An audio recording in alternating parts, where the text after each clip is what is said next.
Hi everybody, this is Alan. Today is June 16th and I'm recording this lecture as an update for this semester in particular because I'm skipping Chapter 8 and going directly to Chapter 9. I'm doing this for my Business 325 online students for the summer of 2018. What I've done is I have not prepared a slideshow for Chapter 9. I never have because I prefer to teach it live. So I'm flashing up here what you'll see in the text. So what I'm going to do is pick out some of the highlights. We are all racing down to the end of our semester here, and I want to make sure that we squeeze in the most important takeaways in not only the curriculum, but those things that will help you as a professional and as a person who understands the nuances of finance. Okay, so first of all, the business plan is extremely important. I've stressed that throughout in my earlier lectures. Because I love accounting. I absolutely adore accounting. That's how I got my start. But accounting generally looks at the past. Planning takes accounting and tends to look at the future. And people who can do that, people who can encapsulate and present that skill to a potential employer, is certainly worth their weight in gold.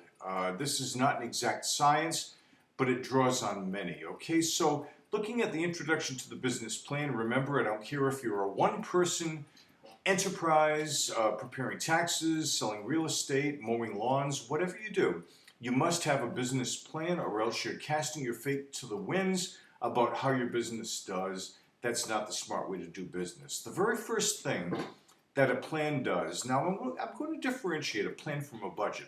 A plan is all-encompassing. A plan is a philosophy. It's a structure. It's a pyramid.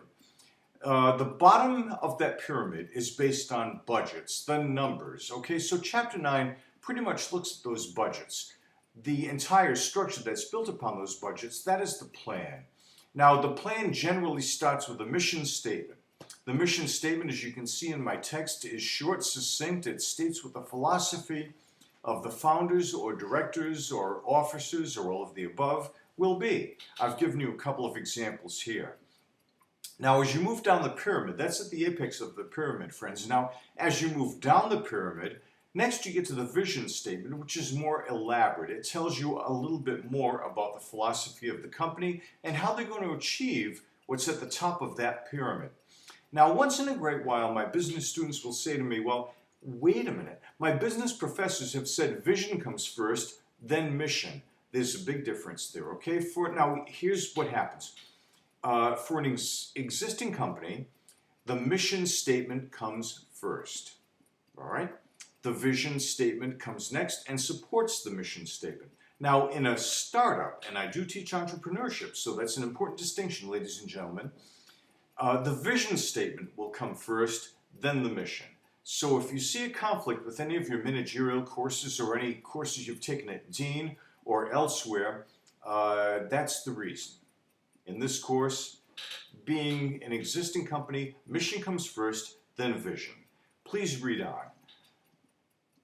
All right, I'm scrolling through, and I want to get to this. This is the cycle of planning. Now, I am a planning junkie. I'm a planning fanatic. Having been a startup entrepreneur, having also worked for larger companies, I know the importance of planning, and I know the consequences of failing to plan properly. Here's what it comes down to. I'm focusing on these items you see on your screen up here. First of all, we plan. We plan again. To start my own company, it took me, and I think I was pretty good at what I did in planning from my large corporate experience, but even so, it still took me 9, 10 months to lay out a plan that I could live with and that I could sell to my financing people. Okay, so we plan. Now, secondly, as you can see in my statements down here at the bottom of the page on your screen, we then, at some point, you have to take that plan and launch. You can plan forever. It's not a thought experiment, as Einstein would have said. At some point, you have to hit the button. When you're 85% sure, you can't flip a coin. You have to be 80 or 85% sure of your success, as I was when I began Accutech. So then you organize. You start saying, okay, I'm ready. I'm going to put everything into place just like an orchestral conductor ready to start his symphony or her symphony, and I line up all my musicians. The next step is to execute. I hit the first note of that symphony, okay? I take action. I actually start making it happen with the team I've organized in accordance with my plan. Next step. Now I control. Now this is the day-to-day control of the operations, executing in accordance with the plan, taking corrective action. We've launched the ship. Now the captain has to stand there and he or she has to take that wheel and guide the ship to its success as we have hopefully determined in the beginning, making sure that we can adjust for any change in the tides or the winds and obviously business consequences. All right. And then every so often we stop.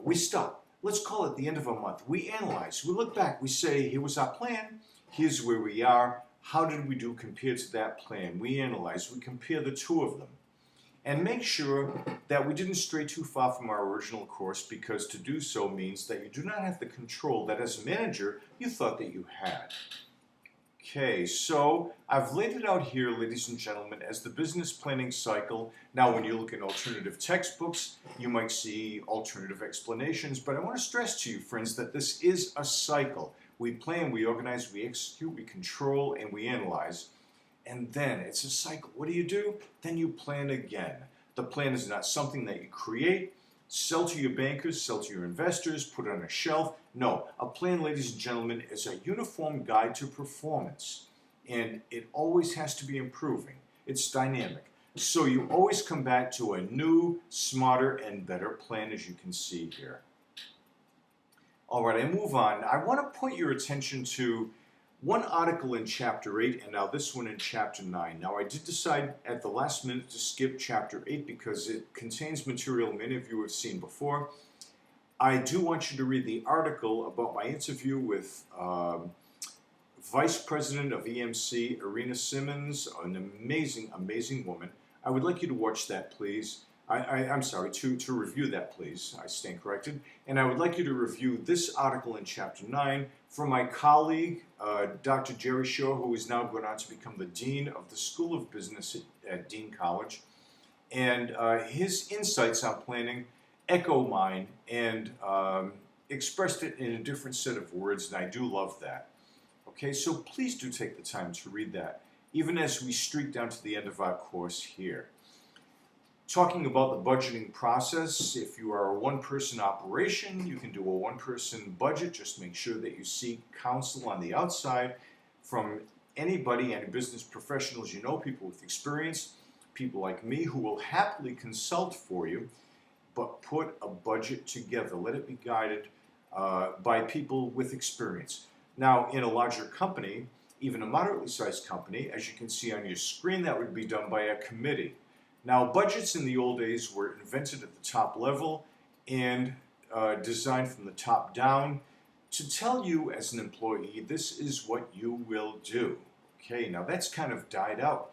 Now, modern thinking, forward-thinking managers, he or she are going to design the budget from the ground up. Why? Because I used to walk out on my factory floor and say to people making what it is that we sold, what do you recommend? How do you do this? Teach me, please. And build it from the bottom up. That brings many, many benefits because obviously, number one, the people on the shop floor know better than you how things are done day to day. Secondly, once you have given them a set of guidelines, if they've participated in the design of those guidelines, it's very hard for them to say, well, management set me goals that I can't possibly obtain, okay? Now, please remember that. That's important advice to you as a business professional. Please remember that you must set goals that are challenging, yet attainable. All right, if you set goals that are unattainable, that are impossible, that are lofty, people will look at that and be demoralized. Oh, he or she has set me a goal that I can't possibly achieve. So make sure you challenge people, make them rise to their top level of excellence, but make sure that it is an attainable goal and incentivize them accordingly. Right? Here's the hierarchy of the master budget as it is typically designed. Now, this is for a manufacturing firm, ladies and gentlemen. I'm keeping my eye on my timer, excuse me. It all begins with sales. It's all about sales. And now I'll tell you, friends, getting your salespeople to commit to a budget can be one of the toughest things to achieve. Why is that? Why is it so hard to get your salespeople to commit to a budget? Well, primarily, place yourself in a salesperson's position. I believe in incentivization. I believe in rewarding people based on how well they achieved the goals that we originally agreed upon right up front. So, if my salespeople know that, and knowing that sales drive everything else in the budget, my salespeople will say, well, if I set a goal that's too high, I won't be rewarded properly if I fail to achieve it. The higher I set it, the harder it is to achieve. Ooh, good point. Yet, if they set it therefore conservatively and too low to make sure they achieve it, what will happen? Well, I, the supervisor, the boss, the manager, or more importantly, you, the manager, will look at that and say, you wimp, that's the best you can do? You're setting the bar too low. Okay, you want your salespeople to be hungry. You want them to be high achievers. So please remember, it all begins with sales, so getting the sales budget, getting everyone to agree on a challenging yet attainable growth-oriented goal is critical. Once you have it, okay? Now you'll notice I laid this hierarchy downward moving. You'll notice that some boxes are in green, some are in blue, and you've all had accounting experience. So I want to point out to you that developing a budget is very much like analyzing a set of books for an accounting cycle that you've just completed. There's a main difference, however. Obviously, you're dealing with numbers projected into the future. But we have to put on two hats. In accounting, we did what? Our statements, in accordance with GAAP, we did an income statement, measured our income.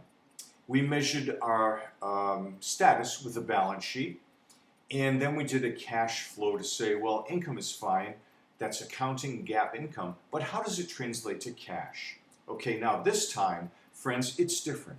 When you're laying out a budget, you follow pretty much the same general path, but you also have to consider cash and GAAP income at the same time. You can't really separate them because cash is equally critical in developing a budget as it is to the safeguarding, security, strength of your business overall. So now, the financing aspects of our budget are in blue. The operating aspects are in green. Again, go back to managerial accounting. We are talking about a manufacturing company. Okay? Now, let's move on. Keep that diagram handy, friends. Again, this is the book that you have. Remember, when you develop a plan, you're starting somewhere. This is an ongoing company, and I'm dealing with a company called Copland Confections, a candy-making company. Actually, they don't make candy. They make the chocolate raw material that candy makers will use in their confections. Okay, so we're keeping our throughput very simple. They are an existing company, so they ended the year 2012 with a balance sheet. That's a calendar year. And you can see there are no surprises. It's a very simple and straightforward balance sheet. Now what we're going to do is develop a budget for 2013. Now I'm not going to take us all the way through Chapter 9 because we don't have time. Today is the 16th of June. We only have another week and a half to go. So I'm going to work on the most important takeaway points for developing a budget. The rest is actually, procedurally, very easy. Let's move on. I said it all begins with sales. We have established a sales budget. I've kept it very simple. I'm going to do this by quarters, ladies and gentlemen. Copland Confections, the sales budget for the year ended December 31st, 2013. We're going to do it by quarter. Generally, we'd do it by month in the real world, but I want to make my illustration simple and the dynamics are the same. My salespeople have predicted, as you can see on this line, units, that we'll sell 195,000. Notice this is in thousands, like most large company statements. 195,000 units of our chocolate. This is a chocolate company. Then we go to quarter 2, 270. We always are growing. Quarter 3, 368. And quarter 4, maybe seasonality, normal business cycle, we throttle it back. We have grown for the year compared to 2012. Okay, but we do have a little dip in the cycle in quarter four. So we anticipate selling 1,082,000 pounds of our chocolate in this year. In a sales budget, we then multiply it by the sales price per unit. We're going to use a uniform sales price of $7 per unit, per pound in this case, and we're not going to raise it. We're raising it from the prior year, but we're keeping it steady throughout 2013. Multiply it, it's a simple task. Ladies and gentlemen, does a sales budget get any simpler than this? Remember, getting your salespersons to commit to the units and establishing a sales price, that's the challenge. After that, the math is quite easy. Doing a budget, mathematically, using Excel is insanely easy, okay? So our sales dollars, we've got a couple of things here. We have our units, very important, we'll be using that, and we have our sales dollars. Now you all know that an income statement begins with sales dollars. So a budgeted income statement will begin with that as its top line. Please keep that in mind. I go on to tell you about the salesperson's planning dilemma. That's what I've already discussed, about how tricky it can be to get your salespeople to commit to a budget. Because again, this textbook looks like it's a finance textbook, but remember, it's got elements of a lot of what you've studied already with respect to general management and accounting embedded within it. All right, please remember I'm available for questions anytime, including after this course concludes. The very next step, if you look back at my original hierarchy as I graphically presented to you, once you have your sales budget established, is you move on to your production budget. Okay, now watch what happens here, friends. I'm going to go back up, and nesting Excel sheets is a perfect way to complete a budget. I think you're already seeing that if you're skilled with Excel. Okay, so now what you do is go back to your sales budget and nest this one into it as well. You say, now that I know the units I'm going to sell, let's list them. What's required for my sales budget? We already know it's 1,082,000 pounds of chocolate. Okay, and I've broken it out by quarter. Very good. Now let's move to the next line, friends. Ending finished goods inventory. Now the top line is how much my salespeople are going to sell. My salespeople typically are not going to be strongly entrenched in manufacturing dynamics. All they do is they push the stuff, they sell the stuff, they meet customer demand. But my internal people, my managerial and production people, know that we also have to have a little extra sitting in the warehouse. You also know by now that I detest inventory. Inventory can kill a business. So I want to minimize my inventory. However, I'm not so naive as to think I don't need some. So I'm going to say, all right, this is what I'm going to produce. This is my production budget. I know what my salespeople are going to sell, but I also want to have a little extra in my warehouse. Why is that? Because if I go home on the last day of the year and then I start my factory on the second or third day of next year, I might get a call from a customer saying, oh, I need a shipment right away. Well, if you don't have any in your warehouse, you're going to be looking very, very bad to them. You don't want that to happen. You must have a safety stock. So I will end my quarters, and I will also end my year with some finished goods, just in case. I don't like inventory, but some of it is necessary. All right. So what I've done is I've given you a rule up here. Management says that take next quarter's expected sales, which we know we've got a budget already, take 8% of that, and that's how much I want to close each quarter with. All right, so quarter one, all right, I'm going to go to quarter two and say, well, I expect to sell 270,000 pounds in quarter two. I want to end quarter one with 8% of that.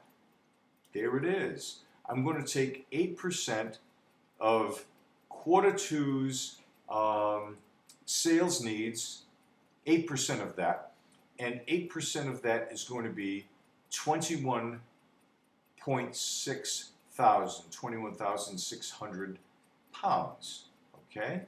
I'm just going to check my math real quick. I'm calling up a little calculator here on my machine, and I'm going to take that 270,000 pounds, that I expect to sell in quarter two. I'm going to multiply it by 8%. My timer just went off.